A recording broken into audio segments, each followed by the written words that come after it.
just give us a words about this whole development that just took place. Initially, you had an old cargo warehouse, and of course, you have a new one right now. We understand it's going to bring in more revenue. Tell us more about it. Okay, the old warehouse we had 13,000 square meters. Translated in the cargo jargon, meant it could do about 130,000 metric tons annually.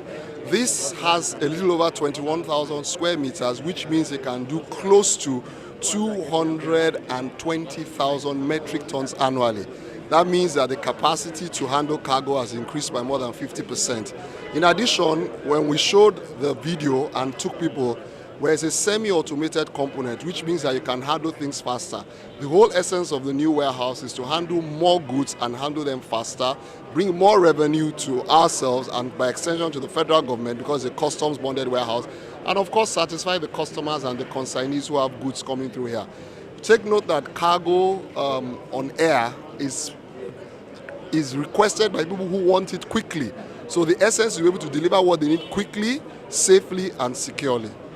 All right, so what will the proposed 4 terminals that is coming into the country?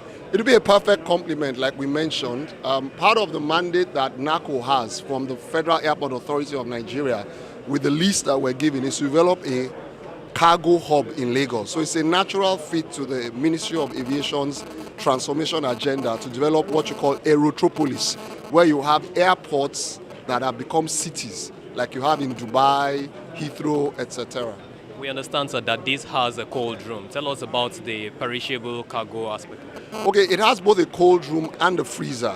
The cold room, you keep vaccines, you keep perishable items at the temperature which is required to store them until you ship them to the next destination.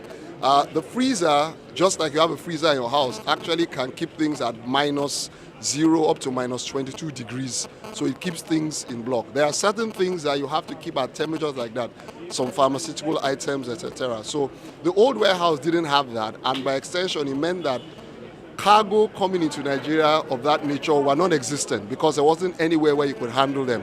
And like I said before, this is part of our own contribution towards the federal government's transformation agenda, as well as the Minister of Aviation's transformation agenda, in terms of being able to handle perishables, handle agri stuff, handle things that hitherto we couldn't handle. And by extension, it means we'll get more revenue into the country.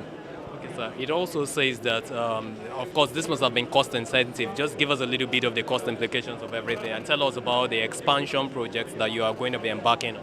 Okay, the warehouse in itself costs us between $20 to $25 million. In addition to the $25 million spent on the warehouse, we have spent another $30 million on ground support equipment as a complement to our business as a whole.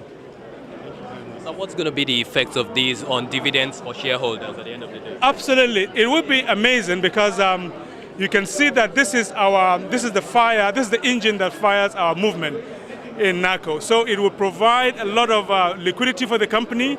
It will provide a lot of cash to the company, and also help us with providing the necessary facilities for our stakeholders to do their job. For shareholders, I would tell them that this is going to be a season of good returns for quite some time, because this, for NACO, is a key platform for our operations. And we have now the ability to deliver more services to our customers, and therefore higher revenue to shareholders and greater profitability. During the course of the conclusive speech you were delivering, sir, you stated expansion and diversification as part of the way forward. Give us a brief about it. Yes, in NACO we have a triage. The first is to transform the company. The second is to expand and diversify. And then the third is to consolidate on those achievements. So these are the 3 directions that we're doing.